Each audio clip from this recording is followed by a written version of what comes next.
Will you pray with me?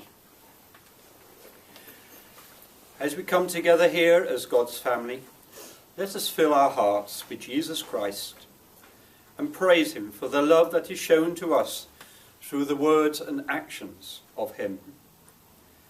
May these words that I speak tonight be acceptable to you, Lord, in the knowledge that I offer them to you as an expression of love and understanding. Amen. Amen. Stewardship is this month's challenge for following in the footsteps of Jesus. Michael gave his interpretation last week. I'm going to give mine tonight. Not quite the same, but we're on the same track. Stewardship to me means responsibility. Not just to others, but also to ourselves. I can put it into 4 simple steps. Be available, be open, be willing, and most of all, be supportive. That's it. That's all when we follow the answer to the call of Jesus. When he said, "Follow me." Yes, follow me. So if you are new on this journey, or an old-timer like me, at the end of our rope with worry and doubt, let's allow Jesus to prepare a table before us. And to fully understand those steps by an event that happened long ago on a hillside overlooking the Sea of Galilee. This gives us an idea of the man Jesus Christ was, by illustrating his showing the responsibilities he felt towards us and expected us to follow. I won't repeat the reading again because Michael did it so well tonight for us. But let me take you to the top of that hill, where the view is best because we can see it through the eyes of Jesus, as captured through the lens of chapter 6 of John's Gospel. It is here that Jesus of Nazareth looked down and saw a crowd surging slowly up the hill towards him and his disciples. He was tired and no doubt sighed, but really inwardly smiled at what was coming his way. It was many of the same people he had left behind earlier, and though he had gone for a rest, they found him again. He just left them by a boat on the other side of the lake after a long day of teaching. He and the disciples really needed a break. They needed to recharge. After all, he was human too.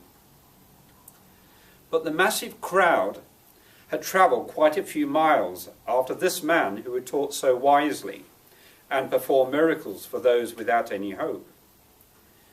Nearly all of them were originally on the way up to Jerusalem for the Passover, but now they took a detour to follow him up this hillside to learn more. Jesus must have been really moved with compassion to see such a swarm of humanity following him. And John says it was 5,000. Wow. Let us imagine how Jesus felt seeing so many and witnessing their need. He must have felt so responsible to care for them spiritually and physically. 5,000 people. You know, looking back on it, 10,000 people were in Hyde Park for the summer festivals they had there. When you saw it on television, you could see the big screens right at the back. And they actually put the cameras behind those on the stage. And they could barely see the people right at the back of that crowd. So can you imagine 5,000 in those days? No microphones, no speakers, no screens. So Jesus must have been quite high up. After a long day without food and drink, Jesus asked Philip, one of the disciples, "Where shall we buy bread, that these may eat?" 5,000? Buy food? He asked Philip specifically because he lived local. And his own town, Bethsaida, actually was close by. Philip replied, 200 denarii worth of bread is not enough for them, that everyone even have just a little. Basically, Philip was saying that it would cost over half a year's wages to even make a dent in theirs and the crowd's hunger. And anyway, he knew there were no bakers in the remote area or even close who could produce bread at that such notice. However, as John actually notes, Jesus actually only asked the question as a test, because secretly he already knew what he was going to do. As Jesus looked around at the huge crowd below, the disciples were looking puzzled and perhaps alarmed. All this crowd around them, wondering what was going to happen next. Perhaps they wondered, as we sometimes do at times, how on earth did we get here? What next? Well, the what now began to unfold before them. Jesus' face lit up when he saw Andrew moving towards him through the crowd.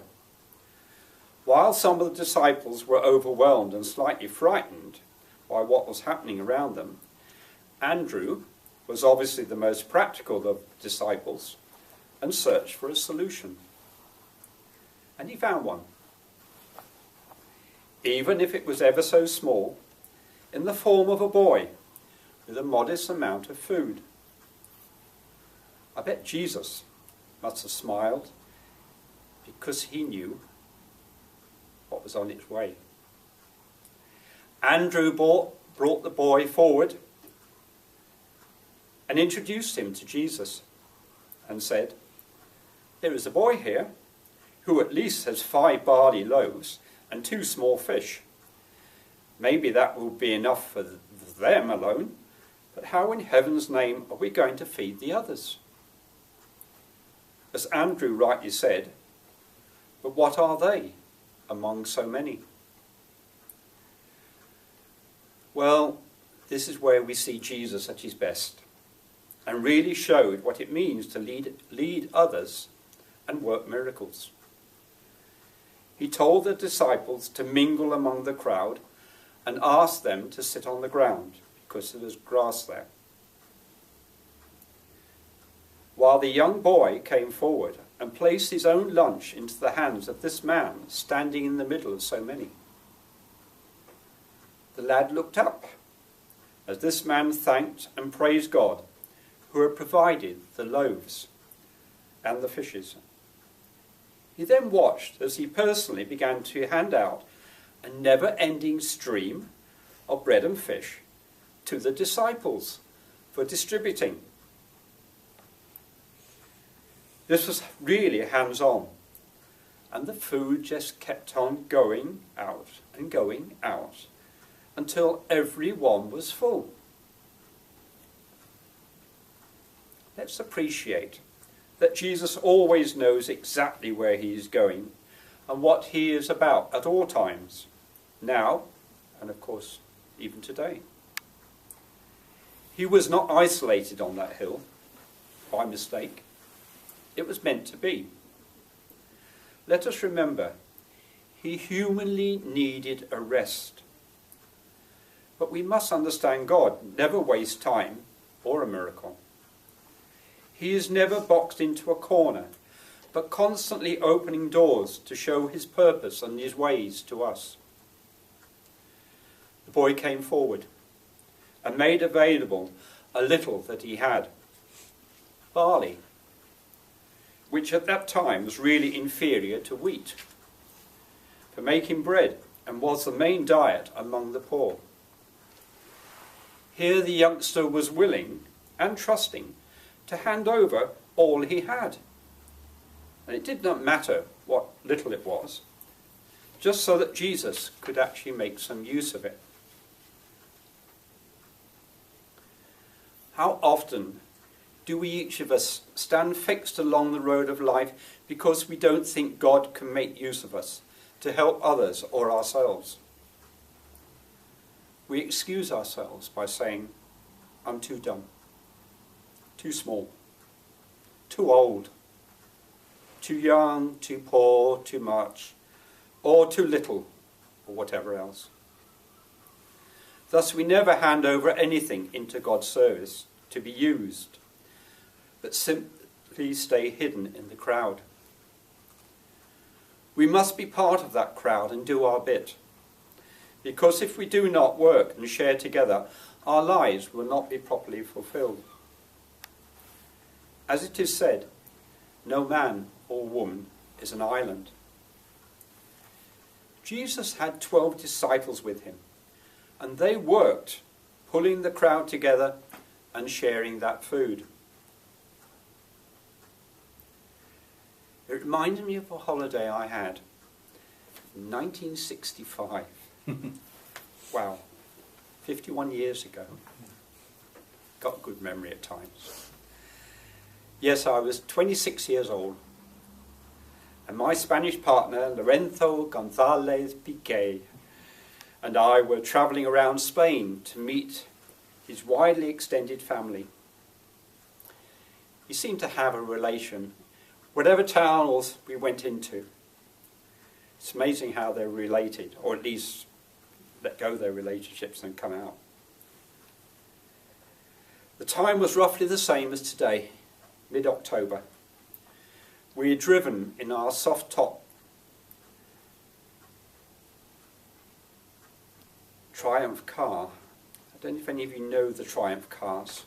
They had a bonnet that actually had clips either side, and if you release them, the bonnet would just spring up. Anyway, we'd driven in this across the Pyrenees, the mountains of northern Spain, to get to a little town stuck high up on the side of the mountain. And winter was starting to make itself known. I remember as we actually came, we were almost in the clouds, and we were coming across this mountain, and the children were ahead of us, and they saw us coming, and we had the top down, and they ran towards us. Well, they'd never seen anybody with red hair before, because they're all dark and covered with freckles, and so they were amazed. And Lorenzo said to a couple of them, come on in and sit on the back of the car as we drove into this village. The village was called El Hulvi, around 180 miles from Andorra, with no electricity, and they had one tractor for the entire village. This was owned by Lorenzo's relatives, but shared by all for the benefit of the whole village. We were welcomed with open arms and invited to climb the wooden stepladder up into a large barn, where over a dozen people slept and lived, with the cows, the sheep and the pigs down below. I found out later that if you wanted the toilet, you had to join them. This was the time when Franco was in power, the dictator, and dominated Spain with poverty, the norm in these village outreaches. They had so very little, yet their love and friendship was overpowering by their show of hospitality. The following day, I went out with the men on the back of a donkey. I hadn't ridden a donkey before. I've got a photograph of me with my arms outstretched and my feet just almost touching the ground and a rifle slung over my back. I had learnt how to handle a rifle while I was in the army, and we hoped to shoot rabbits for their stock pot, plus anything else that we could find. We needed food to help them through the winter. Whatever little food we could find, would be shared by everyone in that barn, and everyone shared all they owned to exist. Probably the same at the time of Jesus, when they had so much poverty around, and they lived from hand to mouth. They had a strong belief in that village, and also now that we remember they had a strong belief at that time of Jesus. Just as that little boy who came forward to offer Christ what little he had. This little boy is God's poster child, to remind us that age, position, or substance are never out of bounds when it comes to serving God. Consider this for a moment in regard to our personal encounter with Christ. If we give him nothing, he has nothing of us to use. If we are not doing anything, how can we expect him to bless us? But the powerful lesson of this story is if we give him whatever we have, even if it is just a little and what others might consider ordinary, then he can take our little and make it much. As we read further into John's Gospel, we see how Jesus would again magnify the boy's willingness to offer the food the very next day. This time, not just to fill empty stomachs, but to fill the souls of those who were and are following him. In John 6, further down, verse 50, Jesus said, "I am the living bread which came down from heaven, that one may eat of it and not die." He wants to use our availability, our openness, stewardship, and willingness to prepare the way. The little boy who met Jesus that day stands behind a long line of people who made themselves available, open and supporting, even though humanly they felt they had nothing to offer. We must look at ourselves today and see how we relate to our church, the Village MCC, and be that little boy, and acting as Jesus did by taking on some responsibility for others. Over the last 34 years, with my time at one or other of the Metropolitan community churches, I have seen how just a little makes so much meaning and effect. Since my early days, I've always tithed regularly, because as being on the board of my first MCC of North London for 6 years, I knew how important it is for the church to know how to plan ahead. In my early years, 1985-86, I was co-opted onto the MCC's European North Sea District Committee, which at that time was the controlling of the European churches, which took me to many new MCCs who had little resources. So we spread the little we had to help these new MCC churches. These churches grew around the country as a result. And today we can now see how these little acorns have grown into the church that we know today.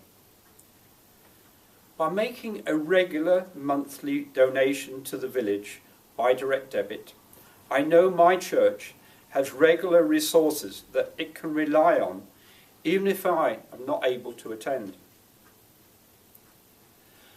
Let me for a moment fill in for Andrew, Simon Peter's brother, and help connect you to your God's destiny.